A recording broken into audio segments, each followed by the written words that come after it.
মহান স্বাধীনতা দিবসে জাতির শ্রেষ্ঠ সন্তানদের গভীর শ্রদ্ধায় স্মরণ করছে জাতি। সকালে সাভারে জাতীয় স্মৃতিসৌধে ফুল দিয়ে ৭১-এর শহীদদের প্রতি শ্রদ্ধা জানান রাষ্ট্রপতি মোহাম্মদ আব্দুল হামিদ এবং প্রধানমন্ত্রী শেখ হাসিনা।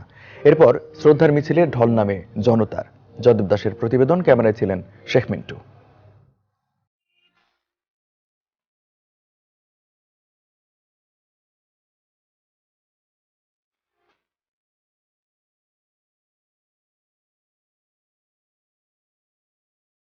রোববার ঘড়ির কাঁটা সময় সকাল 6:45।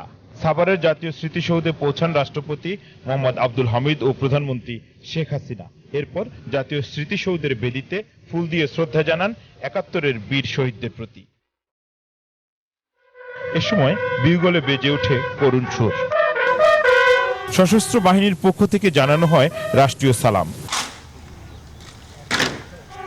শহীদদের প্রতি শ্রদ্ধা নিবেদনের অংশ হিসেবে সেখানে ১ মিনিট নীরবে দাঁড়িয়ে থাকেন রাষ্ট্রপতি ও প্রধানমন্ত্রী, স্মরণ করেন স্বাধীনতার ভিত রচনাকারীদের। জাতীয় স্মৃতিসৌধে সংরক্ষিত পরিদর্শন বইও স্বাক্ষর করেন রাষ্ট্রপতি ও প্রধানমন্ত্রী।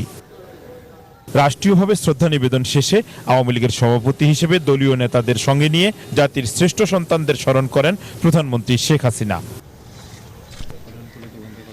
এরপর জাতীয় সংসদের স্পিকার, প্রধান বিচারপতি, জাতীয় সংসদের প্রধান বিরোধী দল জাতীয় পার্টি, প্রধান নির্বাচন কমিশনার, ঢাকায় নিযুক্ত বিদেশি রাষ্ট্রদূতগণ, পুলিশের মহাপরিদর্শক সহ সরকারি দপ্তরের ঊর্ধ্বতন কর্মকর্তাদের শ্রদ্ধার ফুলে ভরে ওঠে শহীদ বেদি। আমরা দেখতে পাচ্ছি ঢাকা রেঞ্জ।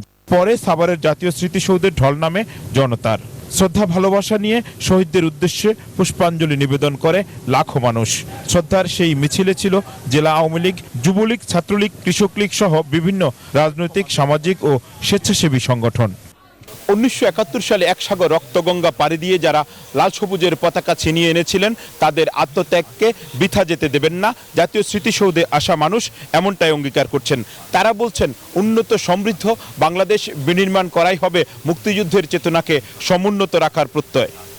জয়দেব দাস, নিউজ 24, জাতীয় স্মৃতিসৌধ, সাভার।